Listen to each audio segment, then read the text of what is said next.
کفار کیا سمجھے بھائی ان کو تکلیف دی ہے، حضور کو تکلیف دی ہے، صحابہ کو تکلیف دی ہے. یہ کفار سمجھتے تھے کہ اب حضور جو ہے دین کی تبلیغ چھوڑ دیں گے. حضور نہیں چھوڑے. اب کفاروں کے ذہن میں یہ خیال آیا نہیں، حضور شاید دولت کے لیے یہ کر رہے ہیں، حضور شاید عزت و حشمت کے لیے کر رہے ہیں، سرداری کے لیے کر رہے ہیں، دنیا کی پیشکش حضور کے سامنے کی. اب بتلا رہے ہیں سب مل کر حضور کی خدمت میں حاضر ہوئے. آپ اسلام کی دعوت دینا چھوڑ دیں، ہم آپ کے تابع ہو جائیں گے، آپ کو مال اور دولت دے دی جائے گی. حضور سب سنے. اس کے بعد قرآن کی تلاوت کا آغاز ہوا، کیونکہ وہ عرب تھے.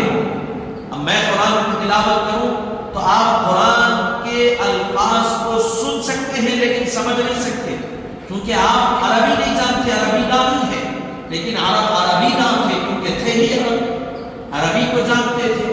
تو جب قرآن کو سنے تو اس کے معانی اور مفاہیم سے متاثر ہو گئے، لیکن دلوں پر کفر کا پردہ تھا، حق سے منہ پھیر کر چلے گئے. پھر کفاران مکہ کو یہ بات سمجھ آ گئی، آپ کے چچا کے پاس جائیں گے اور چچا کے ذریعے سے حضور کو خاموش بٹھائیں گے. تو چنانچہ سب مل کر حضرت ابو طالب کے پاس آ کر شکایت کی. حضرت ابو طالب نے انہیں سمجھا، منا کر لوٹا دیا، واپس کر دیا. پھر انہوں نے دوسری بار بھی آپ کے پاس آ کر شکایت کی اور حضور سے کہنے لگے محبت بھرے لہجے میں کہ اے محمد، اے میرے بیٹے، اے میرے رخت جگر، مشرکین مکہ بہت بگڑے ہوئے ہیں، یہ بہت بگڑے ہوئے ہیں، اخلاق نہیں ہے ان کے پاس. اگر آپ اس کام سے نہ رکے تو وہاں پر تلوار بھی اٹھا سکتے ہیں.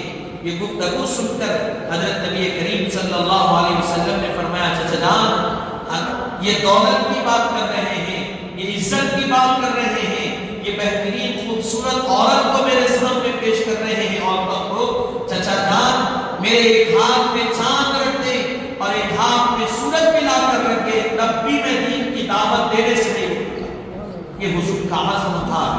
اے چچا جان، یہاں تک کہ یہ کام مکمل ہو جائے اور یہ مجھے شہید بھی کر دے تب بھی میں اس کام سے نہیں رکوں گا.